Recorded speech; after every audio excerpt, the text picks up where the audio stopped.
Shalom, saudara yang kasih Tuhan. Salam jumpa dalam program Tuhan adalah Gembalaku. Saudara-saudara, saya kira semua kita pernah mendengar kata perumpamaan ataupun pernah mendengar perumpamaan yang kita mungkin kenal dengan kata kiasan, saudara ya, ataupun ilustrasi. Bisa juga kita katakan sebagai contoh dalam bentuk cerita. Nah, dalam bahasa Inggris, saudara, kata itu diterjemahkan dengan parable. Parable itu adalah kisah ataupun cerita singkat yang mengandung nilai-nilai moral, nilai-nilai etika, dan juga nilai-nilai spiritual. Tujuannya apa, saudara? Tujuannya adalah ketika menyampaikan sebuah kebenaran, kebenaran itu menjadi sesuatu yang menarik dalam bentuk cerita, lalu supaya apa yang disampaikan itu untuk memperjelas, ya, untuk mengklirkan sesuatu yang sifatnya abstrak menjadi konkret. Lalu kemudian saudara yang mendengarnya, yang menerimanya itu mudah dipahami ataupun dimengerti. Nah saudara, kali ini Tuhan Yesus menyampaikan pengajarannya kepada murid-muridnya dengan menggunakan sebuah perumpamaan. Untuk itu mari kita melihat Markus pasal 12 ayat 1 sampai ayat yang ke-12. Lalu Yesus mulai berbicara kepada mereka dalam perumpamaan. Adalah seorang membuka kebun anggur dan menanam pagar sekelilingnya. Ia menggali lubang tempat memeras anggur dan mendirikan menara jaga. Kemudian ia menyewakan kebun itu kepada penggarap-penggarap lalu berangkat ke negeri lain. Dan ketika sudah tiba musimnya, ia menyuruh seorang hamba kepada penggarap-penggarap itu untuk menerima sebagian dari hasil kebun itu dari mereka.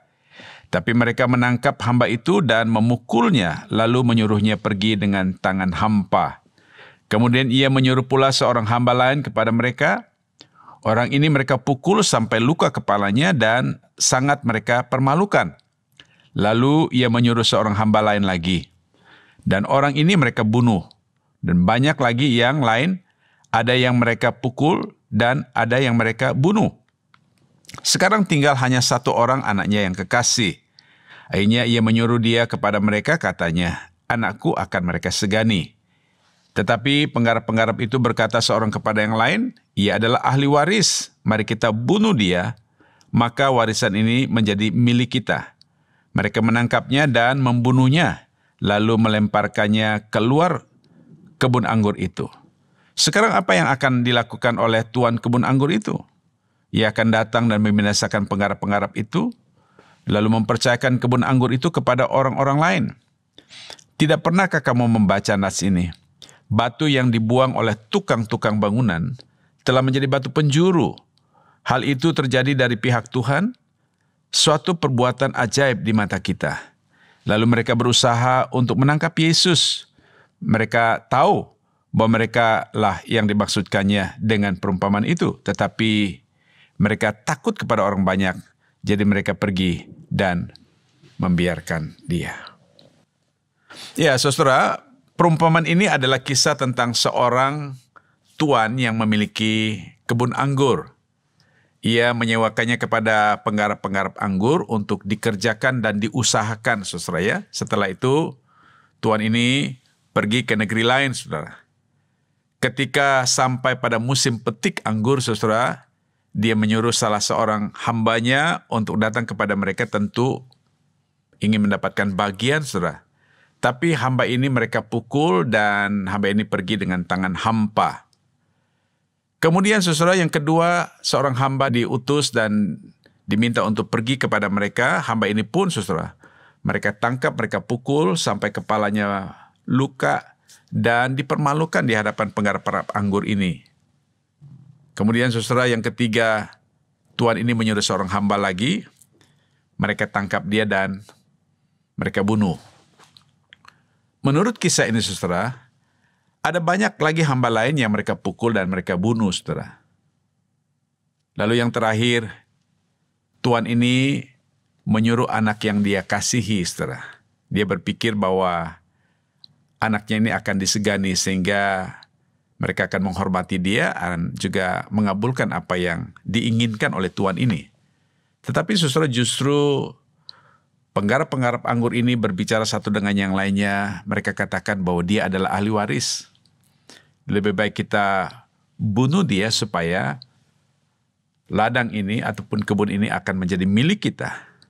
Nah saudara, untuk itulah mereka menangkap anak itu, mereka membunuh dia, lalu membuangnya keluar dari kebun anggur. Saudara-saudara, sebenarnya perumpamaan ini berbicara tentang orang Israel, tentang sikap orang Israel yang telah menerima hak istimewa dijadikan sebagai umat pilihan Tuhan. Mereka tidak menghargai kepercayaan yang Tuhan berikan kepada mereka sebagai bangsa pilihan Tuhan. Sikap mereka justru, saudara, mereka menolak anak Allah yang diutus oleh Bapa kepada mereka. Saudara, saya tidak membahas lanjut tentang bagaimana tindakan sang tuan itu kepada penggarap-penggarap anggur itu. Nanti kita akan lihat kisahnya di kemudian, saudara. Tetapi dari perumpamaan ini saya ingin mengajak kita untuk memikirkan dua hal praktis yang memberikan pesan moral dan pesan rohani bagi kita, saudara. Yang pertama adalah penggarap-penggarap anggur ini tidak menghargai kepercayaan yang diberikan kepada mereka, saudara ya. Ketika mereka dipercayakan untuk menyewa kebun anggur itu, mereka menggarapnya dengan maksimal, lalu mendapatkan hasilnya, bahkan menikmati hasilnya, saudara. Lalu mereka lupa diri, saudara. Mereka lupa diri dan mereka menjadi tambah serakah, ingin menguasai sesuatu yang bukan milik mereka. Saudara-saudara, pelajaran penting bagi kita adalah kita harus sadar bahwa setiap kita adalah orang-orang yang diberikan kepercayaan dari Tuhan. Tuhan telah memberikan kepercayaan kepada kita untuk hidup. Tuhan mempercayakan kepada kita dengan berbagai talenta, berbagai karunia untuk kita bisa pakai demi kelangsungan hidup kita, demi untuk memuliakan Tuhan. Tuhan ingin agar kita semua menghargainya. Dengan apa? Dengan memelihara kepercayaan Tuhan berikan kepada kita. Sehingga kita tidak terjebak menyalahkan ataupun menyalahgunakan kepercayaan yang Tuhan berikan kepada kita untuk kepentingan diri sendiri. Saudara, ingatlah bahwa segala sesuatu yang ada padamu, segala sesuatu yang kau miliki, segala sesuatu yang kau nikmati, saudara, semuanya adalah kepercayaan. Semuanya adalah pemberian yang Tuhan berikan kepada engkau.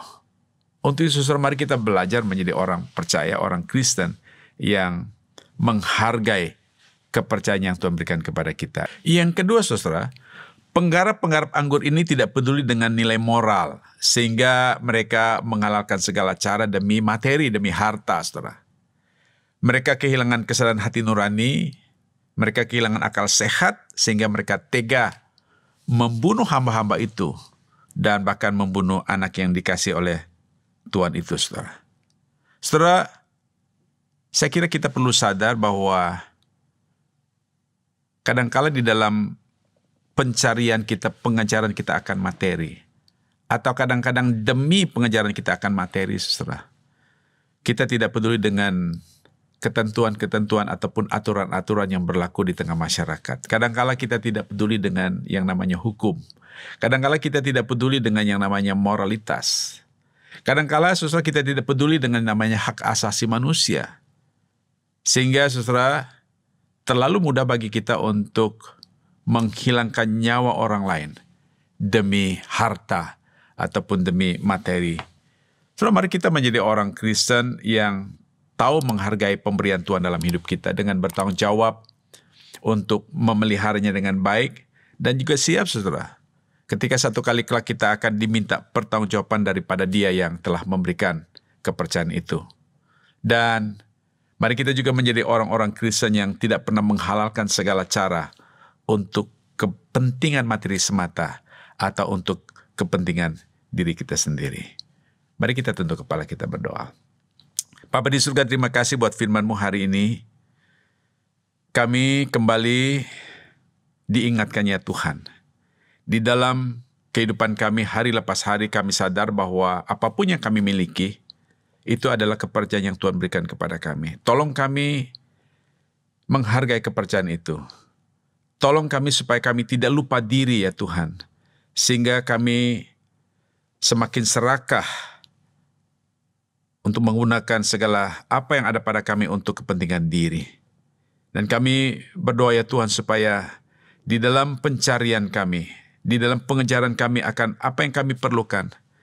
Kami tidak menjadi orang yang lupa diri, orang yang tidak menghargai hukum dan moral, sehingga Tuhan kami rela mengorbankan nyawa, mengorbankan segala-galanya demi harta. Ampunilah ya Tuhan, jikalau kami adalah orang-orang yang terjebak di dalam hal-hal ini ya Tuhan. Kami ingin supaya kehidupan kami senantiasa menyenangkan hati Tuhan dan memuliakan nama-Mu ya Tuhan. Dalam nama Yesus Kristus kami berdoa. Haleluya. Amin.